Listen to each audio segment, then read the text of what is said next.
Isang napakagandang araw sa inyong lahat mga kaparmers. Welcome na naman muli sa ating YouTube channel. Ngayon ay ating silipin ang isang black pig farm. Napakarami nilang alaga at napakagandang pagmasdan. Talaga namang nakaka-inspire. Hindi lang siguro ako ang nangangarap magkaroon ng ganito karaming alaga. Bago natin ipagpatuloy ang ating usapan, nandito pala tayo sa black pig farm ni Robin Janeiro. Kay Boss Robin Janeiro. Ilalagay ko sa comment section ang link ng kanyang FB account. Talagang may inspire kayo at napakarami niyang mga video na talaga naman mabibilib kayo sa kanyang mga ginagawa. Mga alaga, kalabaw, baka, baboy, napakarami pang iba. Kasama na ang fish pond, iba't ibang mga alaga ang makikita nyo sa kanyang hindi lang farm kundi isang rancho. Kaya gustong gusto kong i-share sa inyo ang ganitong video kasi makikita nyo naman ang pagkain ng kanyang mga black pigs ay pure organic, mga mangga na nahulog sa kanilang backyard o sa kanilang farm. Kaya kung magsisimula tayo sa pag-aalaga ng black pigs,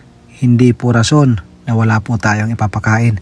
Dahil napakarami ng pwedeng ipakain ng mga organic na makukuha natin sa ating mga probinsya. Example na lang yung mga katawan ng saging, yung mga bunga na may buto. Tawagin dito sa amin ay pakol. Dahon ng ipil-ipil, kangkong, kamuting kahoy, at halos lahat ng mga root scrap ay pwede natin ipakain sa ating mga black pigs. Unlimited yung kanilang pakain sa kanilang mga black pigs. Napakarami, makikita nyo ng mga kaparmers. At mayroon pa silang isang prutas na ibinibigay. Maliban sa organic feed, nagbibigay din sila ng komersyal na may halong mga darak ng palay, darak ng mais, poulard na mga pinagsama-sama para nang sa ganon malaki din ang tinitipid. Para makakain lahat.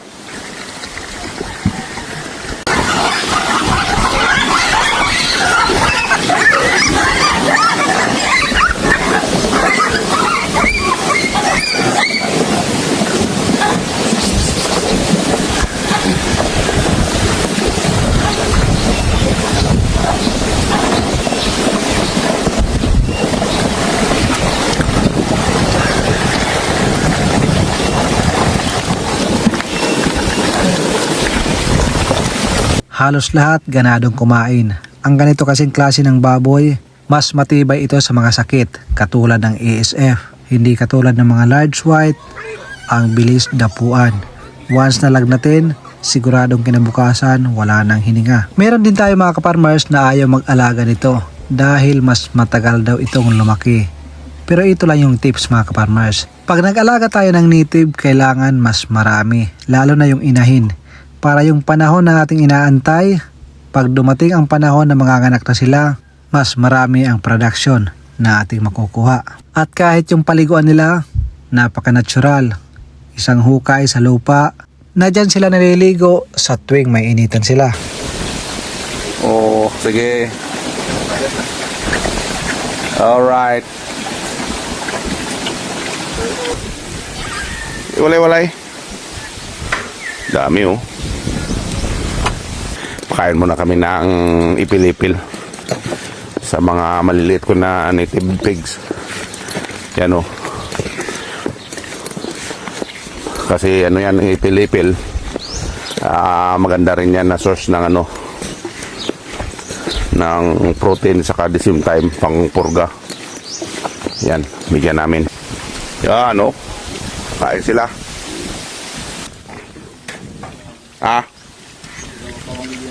Pampurga, ipil-ipil. Ano, yung mga malalaki doon sa labas o naghihintay. Ayun pa yung iba. Watching, mga karanso.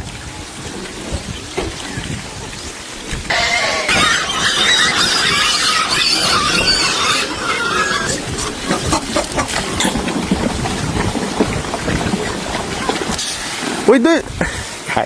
Bakit durog takbo yun? Dami pa dyan? Si Boss Janeiro ay kilala ang kanilang pamilya sa Sibay Island, isang mayaman na angkan. Kadalasan pag mayaman ang isang tao, hindi na yan pupunta sa farm, nasa opisina lang yan. Pero wag ka, ibahin nyo si Boss Janeiro. Talagang siya ang nasa farm sa kanyang mga ransyo at umiikot sila gamit ang kanyang astig na galawan na mala Leon Guerrero gamit ang kanyang Wrangler at palaging may sukbit. Makikita nyo naman sa kanyang mga pormahan. Astig na astig mga kaparmers.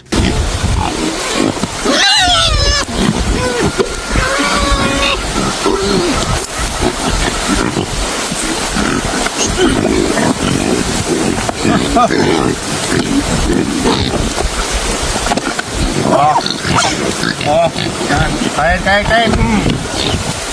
Pati maliliit, hanap din. Pati maliliit, pati manok. Yung maliliit ko, Naku. Kulang pa. Lis, taga, yung ito, maliit to. Lis.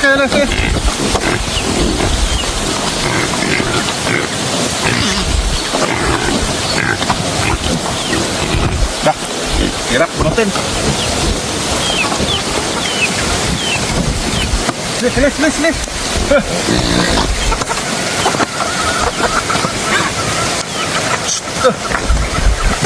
Mataga.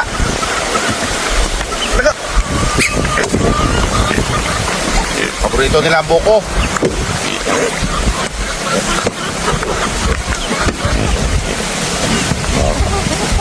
Naku po.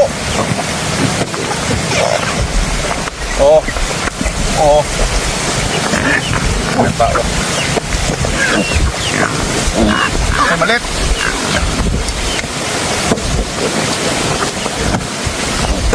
Manok. Ay, tiga. Taga pa kayo. Agaw na. Kinakula. Ayun, yung maliliit,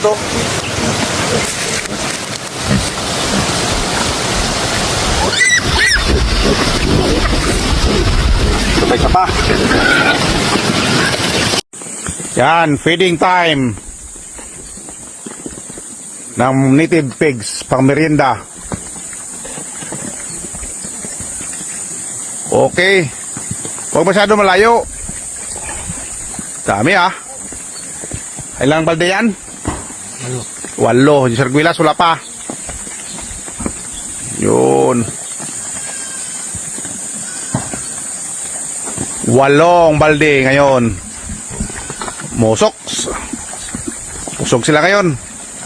Yan, magpakain na kami ng ng mangga sa mga native pigs. Ayan yan ang pakain ko ngayon.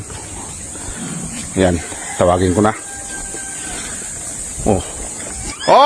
Halina kayo. Yan takbuhan na kagad. Kainan na. Kainan na. Okay, tayo mo. Ayun. Yan. Kainan na. Sige. Pasok ito isa. 2 kayo. Doon yung agis mo na sa doon mo rin sa Niyog na. Nasa Niyog na sige. Tag-isa kayo. 2 kayo, sabay kayo para maganda mag-abol doon. Yan Niyog niya Sige. Uy, intay ka mo. Sige na. Tawagin nyo. Yun. Pwede yan.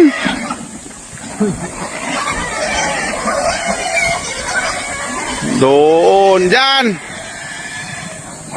Okay. Doon sa mga niyog na yun, mga puno lang. Dek! Punong niyog. Sa na kami. Kasi matigas yung Doon sunaan pa ang niyog doon sa may malapit sa kahoy. Diyan pa rin duwangin dyan. Yun.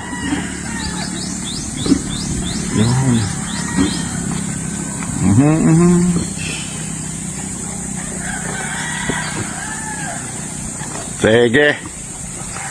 Walang trail ngayon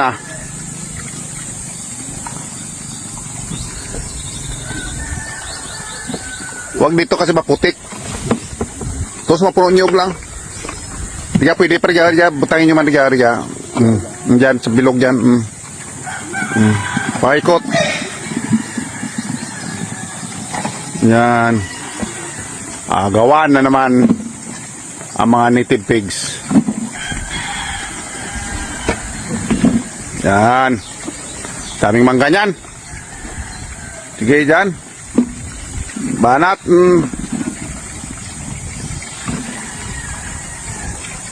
Sige.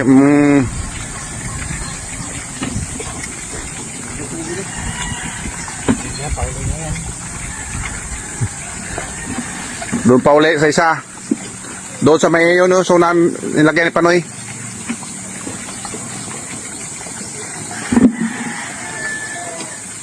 Dami oh. Busog na busog. Sige yan, sigwilas na ngayon. Oh. Bah. Dami. Paborito nila sigwilas, no? Sige. Yan. Okay. Yan, no? Daming sigwilas. Oh.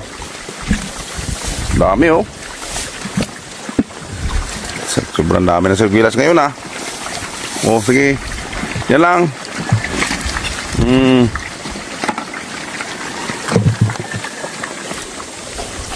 Sige. Sobrang inog na talaga. Mga ano to, naglaglagan na sa puno. Sige. Dito lang oh, dyan. Oh. Sige, sawa kayo ng prutas dyan. Nilunok nila yung buto, hindi naman oh.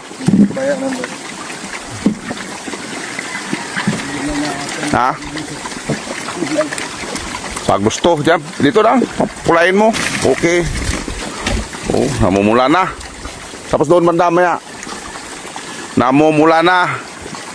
Mangga at saka sinigwilas. Ang pang-snack nila ngayon. Pang merienda nila. Mangga and sinigwilas. Oh, yan. Sawa kayo ngayon. Sa prutas.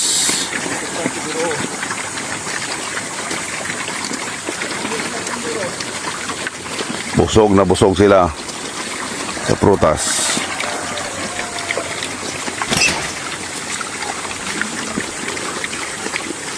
Tataba na nila, kakain ng prutas.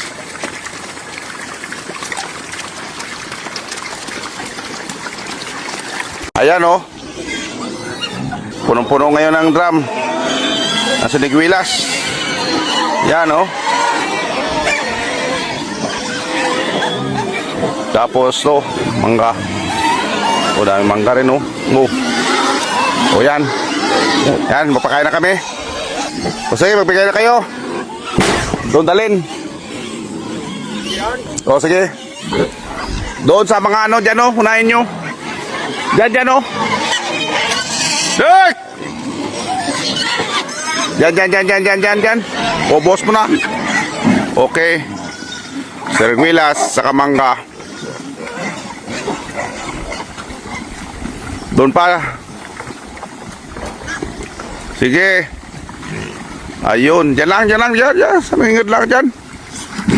O. Sige. Dyan. Tuyo man.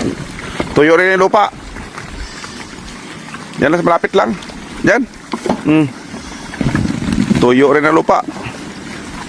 Dyan. So, sawa sila ngayon. Sa dami ng mangga. Yan. Okay.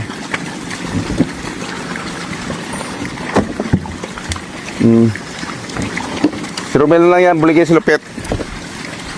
1, 2, sawa sila. Kain ng prutas. 1, 2, sawa sila. Diyan lang, malapit yan. Ayun. Bera. Kain kayo ng prutas.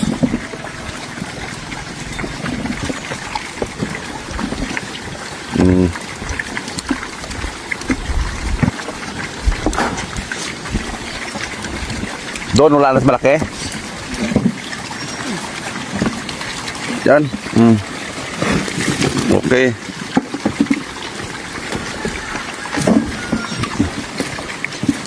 Doon banda oh. Yun.